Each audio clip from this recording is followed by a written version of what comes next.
What's happening, guys? Sam Adams here, and welcome to a brand new episode of Caffeinate. Today, for May the 8th of 2019, my name is Samuel Adams, and welcome to today's show.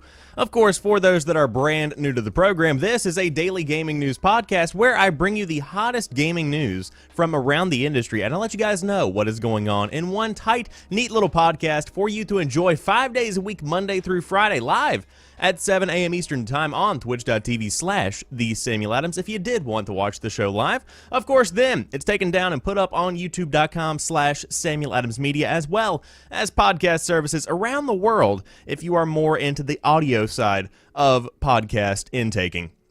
That was a weird way to say that. But regardless, today we got some pretty big news. Apex Legends is going to be coming to mobile devices. We'll talk about what that means whenever it comes to Apex Legends competition with Fortnite, which is undeniably a big factor in this choice.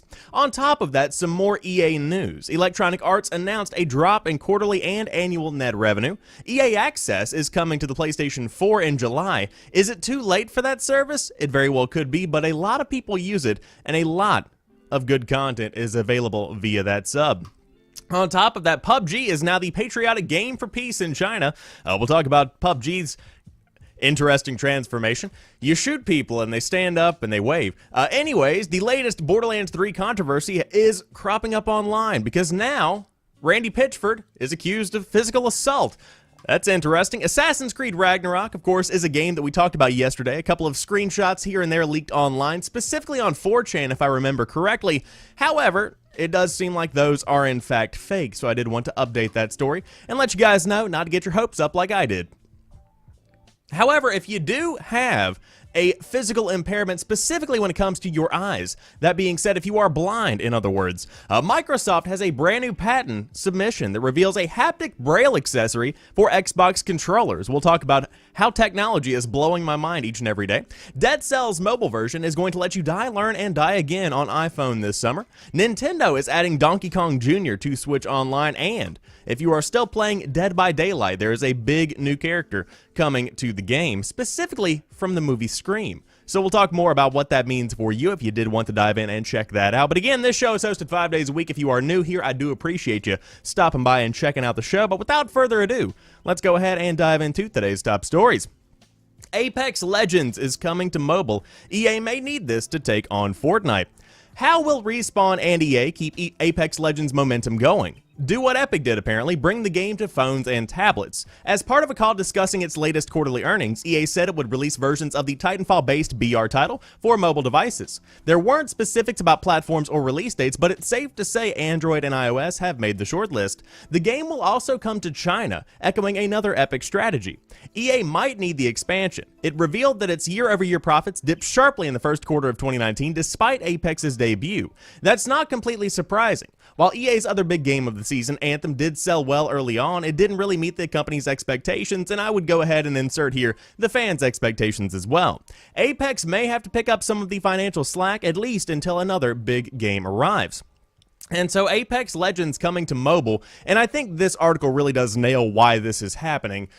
It's not quite the same kind of game when it comes to Fortnite. Of course, it is a BR, but Fortnite has a lot of mechanics that make it very much so compatible with mobile. But I say this when Call of Duty is also coming to mobile devices in its full form. Of course, we've seen strategic Call of Duty games come to mobile before and on tablets, etc. But now we are actually getting a fully fleshed out Call of Duty multiplayer experience on mobile devices. So for Apex Legends to roll up and make a big dent, I really don't think that's out of the realm of possibility to see it be a huge success.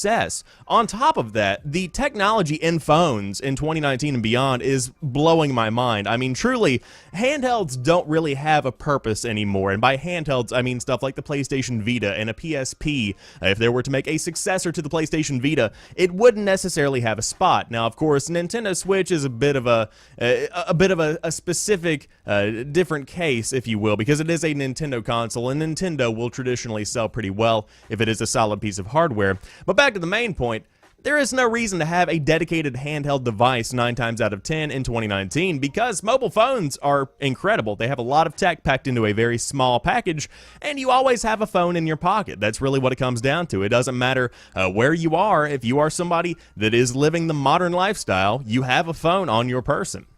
And to be able to bring Apex Legends to it is just going to drive revenue straight through the roof.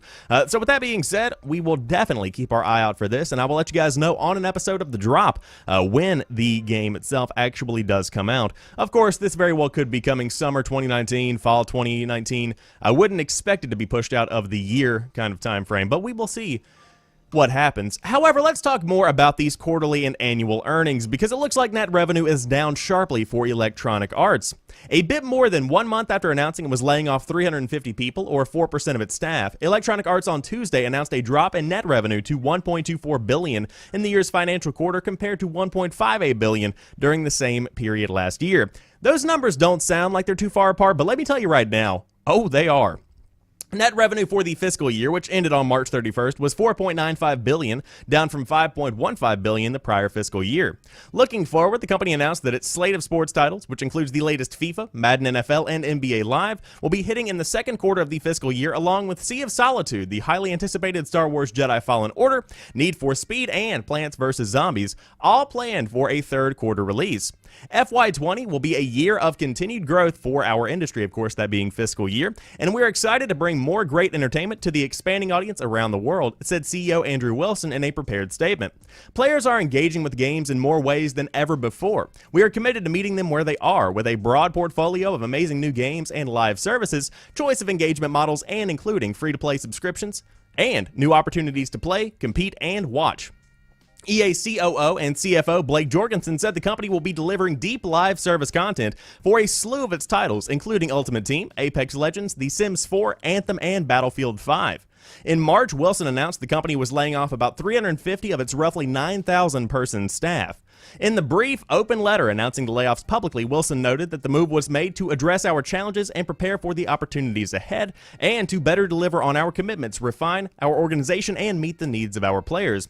And of course, they go on to talk more about Apex Legends and the 50 million players and all of that good stuff that they have going on over there at Electronic Arts. But it does seem that EA is kind of having a bit of a dip here. Of course, we can kind of predict this because of what's been happening with their biggest games. Of course, Apex Legends kind of came out of left field, and no one really knew it was even coming until it was already here, and it definitely helped EA without a doubt. There was a big boost here. But whenever you're talking about stuff outside of the sports titles, which of course traditionally sell well with the exception of NBA Live, you have Battlefield 5 and Anthem, two of the biggest ones that come to mind. Needless to say, Battlefield 5 did not sell well. I will pause here. The game has improved drastically since launch. It's a very fun game. Now, Firestorm is relatively okay, of course, being the BR mode, but overwhelmingly, it's a good Battlefield game, but it just missed the mark. It was launched at a very weird time. Of course, it came pretty much after all of the rest of the big games had already come out, and in the midst of, still about a month of hype around Red Dead Redemption 2, there was really no interest in Battlefield 5, and I think that World War II setting really did have a big impact on the overall reception. People just aren't really feeling that as much as they were a couple of years back. Again, the game is still good, just saying. However, with that being said, Anthem also hit and kind of missed because there was just not enough content there to keep players coming back week after week to really dive into it and give it a deep dive like people did with Destiny and like people had anticipated to do with Anthem. And so now the game is being fixed a good bit. It's being, fleshed out a good bit more, and more content is going to be coming. But to see it rise to where it should have been at launch is going to take a very long time, and I definitely think that both of those games had a big impact on the Electronic Arts drop in quarterly and annual net revenue. But we will see what happens as EA continues to grow and evolve, and of course 350 job cuts is going to free up a good bit of money to go around, but at what cost, that's a lot of people to lay off, so hopefully it's worth it. I don't know how to really address that, but also too, Vadaz in the chat, welcome on in. On top of that, EA Access is coming to PlayStation 4 in July. This could bring a pretty significant boost to revenue if played correctly. Electronic Arts Incorporated subscription service EA Access is coming to the PlayStation 4 this summer, the company announced Tuesday via a press release. The subscription service is coming to PlayStation 4 in July, and it's currently available on Xbox One and PC. Players can get EA Access for $4.99 monthly or $30 a year. The membership gives access to a vault of games that players can enjoy without restriction, as well as Play First trials, which allow players to enjoy new EA games for up to 10 hours. Of course, then you have to buy it. But with that being said, hey, not too bad. I mean, $5, that's a pretty good deal. The EA Vault includes more than 50 games, including Titanfall 2, Mass Effect Andromeda, Unravel 2, and NHL 19, FIFA 18, The Sims 4, and more. In addition, EA Access subscribers get a 10% discount on games and expansions as well as in-game items. Matt Bilby, Electronic Arts Executive VP of Strategic Growth, commented on the expansion of its subscription service for the press release. As we continue to invest in digital and subscription services, bringing our games to even more people across both consoles is an exciting opportunity for everyone. I love how he just completely leaves out the Switch, just completely and totally leaving it out to die. Our goal is to give players more choice to try and play our games wherever and however they choose, and we are happy to bring the service to the PlayStation 4. So if you did want to dive in and check out EA Access, it is one of the best subscription services out there if you like EA games, and I want to make that very clear. If you had to choose between Game Pass and EA Access, or PlayStation Now and EA Access, the two alternatives are likely better than EA Access because of the giant swath of a variety of games that you get. But if you do like EA titles, it is without a doubt worth $5 a month or $30 a year to get access to the Vault in and of itself. That is a lot of game. I really do believe it. So if you do want to check it out, of course, worth diving into. Hopefully it does launch without any kind of issues, because I'm sure that a lot of research and development is going on right now. But cool to see it finally coming to the PS4. It's been a long time coming. Of course, people have been wanting this for a good long while now, a couple of years at least, and the service itself is incredibly successful on the Xbox One. I know that pretty much they go hand in hand. A lot of people that I've talked to have EA Access and Xbox Game Pass, and that's pretty much where they get the most of, that's where they get all their games from, these two subscription services, because it's relatively affordable and you get a ton of games. So again, coming to the PS4 this July, if you did want to dive in and give it a look. However, let's talk about this PUBG situation going on in China, because PUBG is no more. That's right, it's not going to be in China at all. Instead, you are going to be getting Game for Peace in China. This one may be able to generate some revenue because of the Chinese government. Following months of regulatory challenges, games publisher Tencent has pulled the blockbuster PlayerUnknown's Battlegrounds out of China and replaced it with a game more in keeping with the country's socialist views. The end of 2017 saw Tencent concede to government requirements to tone down PUBG. Authorities said the game was too violent, and the publisher agreed to make localized changes to provide healthy, positive cultural and value guidance for Chinese players. However, Tencent was never given approval to earn money on PUBG via in-app purchases and has chosen to shutter the game in China in favor of something that stands to generate some revenue. That replacement comes in the form of Game for Peace, which got monetization approval in April. While Game for Peace looks almost identical to PUBG, its theme is decidedly different, centering on the celebration of the Chinese Air Force, and the gore is gone too. Reuters reports that one Weibo user said, "When you shoot people, they don't bleed, and the dead get up and wave goodbye." What? Whether this will hold the same appeal remains to be seen, but it may come as some relief to hardcore PUBG players that once they update the game, they will be returned to the same level that they left off. And so PUBG is essentially being phased out, and brought in is this giant Game for Peace, which is essentially PUBG, but with less gore, with more celebration of the Chinese government. Essentially everything that China wanted in PUBG. If China were to make a version of PUBG, that's what this is basically. So again, you can actually transfer your saves over, your levels over, so all of that work that you did in PUBG is still there, just now it's in Game for Peace. Which, will this last forever? Who knows? Will it have the same appeal? Because I can confidently tell you right now that if I were to snipe somebody in PUBG and they were to fall to the ground, then get up and wave goodbye, I don't necessarily know that that would be the same kind of good feeling that I get from PUBG. Of course, I never kill anyone in PUBG, I always die. But I suppose we will have to see if people do end up getting behind this game. Again, we will just have to wait and give this one a couple of weeks to percolate, because I do not know how this one is going to go down. There was nothing wrong with PUBG. The Chinese government's just a little bit crazy when it comes to the regulations. Of course, we've been talking about this over the course of the years that this has been kind of going on, and in the past 6 months we've seen a big crackdown on a lot of games in China, a lot of game freezes for approvals that have just begun to kind of freeze up. So we will see how all of this goes, but Borderlands 3 has a brand new controversy surrounding it, because it looks like Randy Pitchford might be accused of assault. A big mess going on right now. But let's go ahead and dive into it. And of course, we will start with the original story. Former Claptrap voice actor David Eddings has accused Gearbox CEO Randy Pitchford of physical assault following a week of controversy regarding his absence in the forthcoming Borderlands 3. Eddings, a former Gearbox executive who formerly provided Claptrap's voice for no additional pay, explained his absence last week, claiming that the company did not want to pay him following his departure in 2017. Gearbox later issued an official response claiming it offered him an industry-standard rate, but they were not able to reach an agreement. Tensions have since flared, with Pitchford labeling Eddings bitter and disgruntled in a tweet earlier this week, also something we talked about yesterday on an episode of Caffeinate. But now Eddings has offered his own missive, claiming that Pitchford physically assaulted him in the lobby of Marriott Marquis Hotel in San Francisco in 2017. He also makes the accusation that Pitchford siphoned away $12 million of revenue from a Gearbox employee royalty pool. And of course, there are the tweets in question. But let's go ahead and go back to the update, because there is now an official response from Gearbox.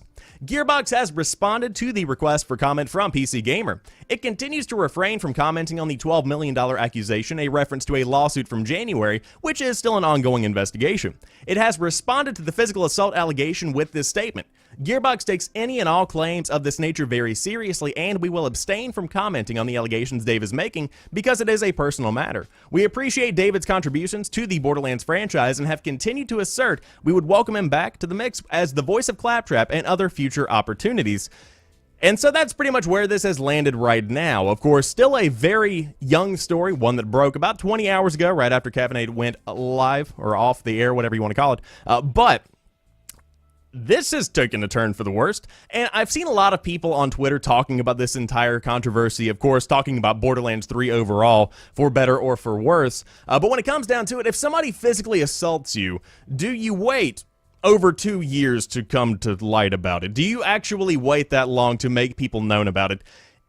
I don't know, you know, it's one of those situations where it could be exaggerated in this specific case. It's one of those situations where it could be fabricated. Again, as I said yesterday, as it tends to go, there is some truth in pretty much every perspective on every situation. It just depends on how somebody looks at it, and I think that might be what we have here. I've seen a ton of discussion going on. I don't want to put my 2 cents in, but I did want to make it known that, hey, it looks like Randy Pitchford has been accused of assault from the dude that voices Claptrap, or at least voiced Claptrap, because that is no longer. Brand new Claptrap voice actor for Borderlands 3 on top of no Troy Baker, which is definitely riling a couple of people up in the community. But we will see what happens with this one as Borderlands 3 inches closer to its September launch, and on top of that, more settlements because of all of these lawsuits, all of these disagreements, all of this controversy going on right now. Also to Alan in the chat, welcome on in. However, yesterday, we talked about Assassin's Creed Ragnarok, which was a fantastic looking game. Of course, we got some really low quality screenshots, but hey, I still got excited about the pointy shield and the Nordic culture. But those Assassin's Creed Ragnarok screenshots are fake. However, the other details have everyone thirsting for Vikings. Co-op next-gen release, Mjolnir, please give us this game. Assassin's Creed Odyssey blew everyone away with its new RPG angle, so when it comes to the next title in the long-running open-world series, the hopes are soaring higher than Ikaros himself. A little while ago, of course yesterday, some supposedly real screenshots of the upcoming project were leaked on 4chan, but upon closer inspection, the good people of Reset Era have deemed them to be fake, as the assets are proven to have come from the Unity engine. Boo! But nevertheless, the also fake details that have come along with the screenshots have everybody wanting what the game very well could have been. Of course, we talked about this yesterday on the episode of Caffeinate, where there were just a whole bunch of details that came out about Assassin's Creed Ragnarok, where it was essentially put in this Nordic culture, had kind of a God of War vibe to it. Of course, Odyssey and the elements that were introduced in Odyssey would fit so well within that kind of setting, and I would love to actually see that become a legitimate game. However, will we actually see that? Probably not. I would love to see this actually become a legitimate game, and it hasn't been ruled out. Of course, the next Assassin's Creed game isn't going to be coming until probably 2020. It's very unlikely that we see anything at this year's E3, so we could be seeing something that has this style of setting, and it is in trend right now. People love that kind of Nordic culture, as we've saw with God of War and stuff like that. But of course, in the chat, we see probably jumping on the Marvel train with the Thor and the Ragnarok and all of that stuff. That's pretty much the marking point for me where we begin to really pay attention to that kind of culture. But with that being said, I'm getting excited. I'm getting flustered. I would love to see that. But Unfortunately, the screenshots we talked about yesterday are in fact fake. I would love to see them not be fake. However, can't get what you want, but sometimes you get what you need. Microsoft has a brand new patent. Of course, we have seen the Microsoft Xbox Adaptive Controller take the world by storm and allow people to play games when they formerly couldn't because of physical elements, physical limitations, and they're taking it a step further if this accessory does come to light, because it is a haptic Braille accessory for Xbox controllers designed for visually impaired and blind players. What an amazing world to live in. Following on the release of Microsoft's celebrated Xbox Adaptive Controller created for gamers with limited mobility, a new accessibility focused on patent submission. Wait, what? Excuse me, they left out a hyphen. Created for gamers with limited mobility, a new accessibility-focused patent submission has been discovered from the company, this one showcasing an Xbox controller with haptic Braille support specifically designed to assist visually impaired and blind players. Although the gaming industry has made some progress towards improving a game's general accessibility, writes Microsoft in its patent submission, as spotted by Let's Go Digital, a need remains for improved game controllers and accessories that address the very specialized manner in which visually impaired or blind users interact with video games. To that end, Microsoft's patent covers a controller similar to that of an Xbox One, featuring various adaptations that provide alternative input and output to facilitate gameplay by sight impaired or blind users, as well as other users knowledgeable of Braille. Oh, I see. So if you just happen to know Braille and you want to use this controller, you can do that as well. But here's pretty much a mock-up of it. The basic gist that I'm getting from this is that it is the Xbox Elite controller, which has some paddles on the back, kind of like a SCUF controller, if you are familiar with that. But there is a touchpad on the back as well that has Braille on the back of it. And so, hypothetically, I would assume these all move and the buttons shift. Now, one thing that comes to mind, if you go on Instagram a good bit, there are these ads that are very intrusive and annoying, but every now and again, you'll find one that's actually pretty cool. And so I found one that was for a watch that also featured Braille. It was actually a Braille watch, as I just said twice. But basically the way it works is that whenever you push a button on the side of it, magnets within the watch move the Braille dots, and so it changes the message on the watch to line up with the time. That is what I think could actually work with this controller. Again, no confirmation, that's just pretty much what I see here. The most striking of these adaptations comes in the form of a haptic feedback Braille attachment consisting of 6 paddles and a display. This clips to the rear of the controller so that a user can interact with it while their hands are positioned in the standard grip position. The paddles are designed to enable encoding Braille characters, whether that be control a game, enter text in a chat window, or to take any other action desired. The Braille display element, meanwhile, could be used to output specific game data, with users able to tactually detect moving, extruding, or otherwise detectable pins or dots while holding the controller. According to the patent, this output could be a Braille representation of any game text or game audio, delivered in chunks so that a user can work through it at their own pace.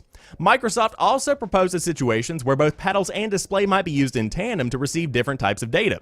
General game information or fast-moving info, such as general chat data, may be presented to the Braille display, it writes, while information or activity specifically relating to the user, such as messages directed to the user, certain game activity or sounds, or other gameplay, is relayed to the paddles. And so we have no definition or no definite date of when this could actually be coming out.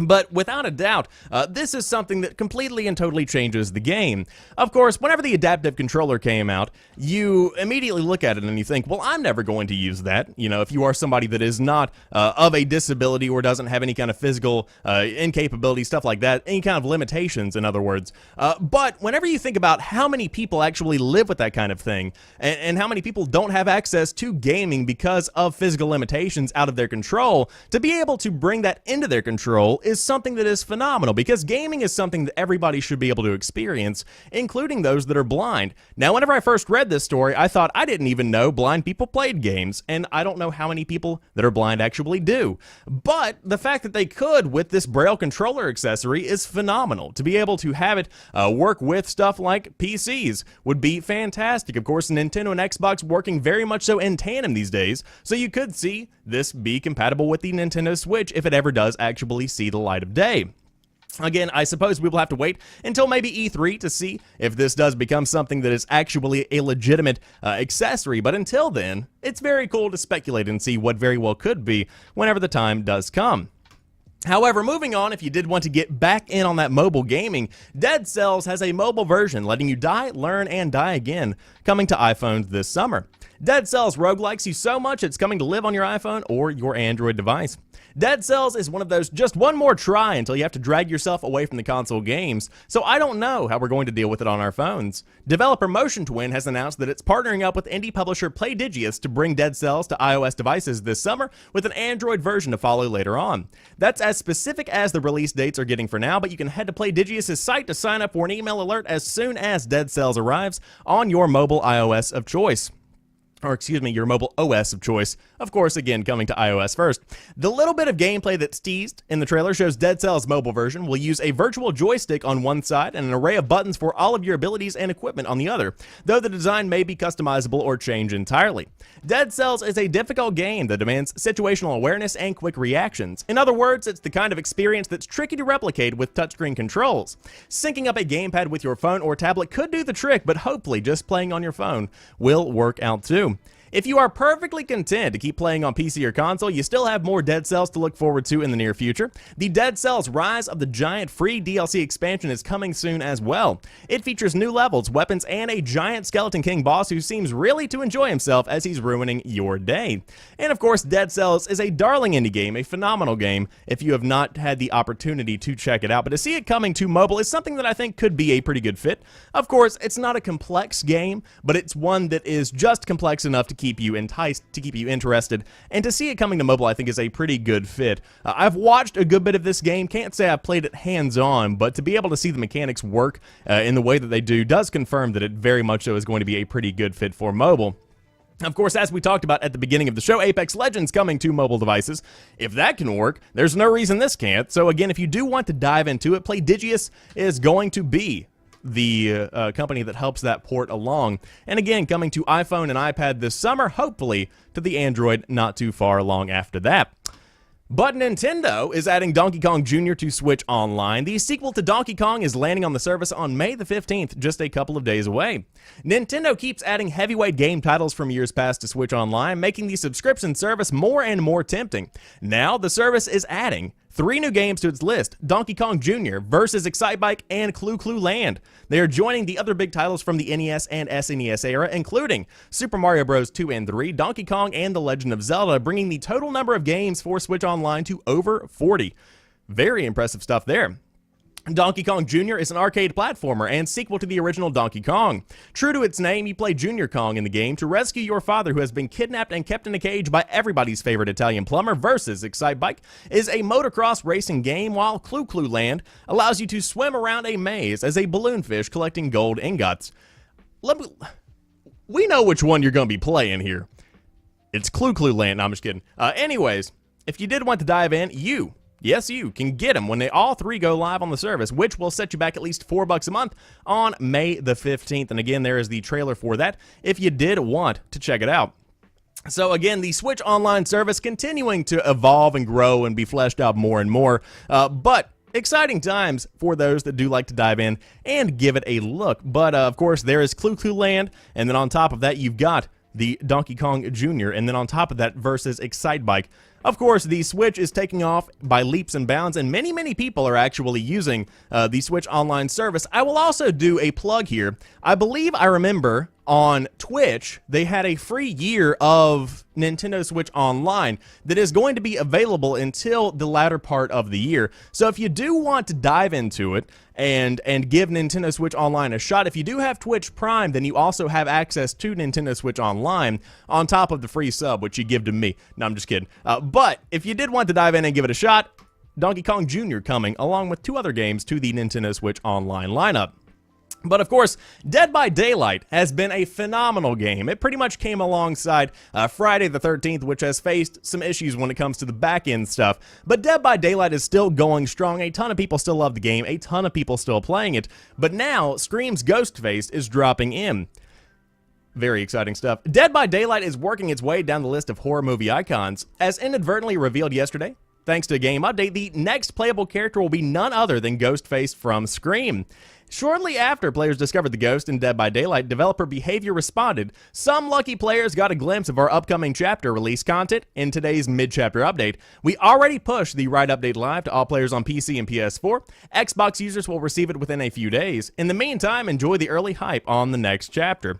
And so, That's pretty cool. Of course, you always worry whenever you're developing a game, what will the reception of this be? People love Scream and Ghostface, so why not? So leaks happen, and when they do, you might as well lean into the buzz while everyone is looking. Of course, this is definitely going to be driving people to be pretty excited. But I've played Dead by Daylight. It's a solid game. It was given away for free with PlayStation Plus probably about a year ago or so. But totally worth diving into and giving a look if you did want to see what it had to offer. But again, we will see when that actually does come out. Should be coming out in the next couple of weeks as the new chapter does continue to roll along. But with that being said, that rounds out today's episode of Caffeinate. Of course, to those hanging out live in the chat, I appreciate you being here. It has been fantastic, and I love having people to hang out with me Monday through Friday at 7 a.m. Eastern Time to catch up on the hottest gaming news of the day. Of course, if you are listening to the podcast or watching via YouTube, I appreciate you as well. And again, 5 days a week, Monday through Friday, 7 a.m. Eastern Time. But until tomorrow, you guys have a phenomenal rest of your day. Enjoy your school, your work, and your gaming. And until next time, peace.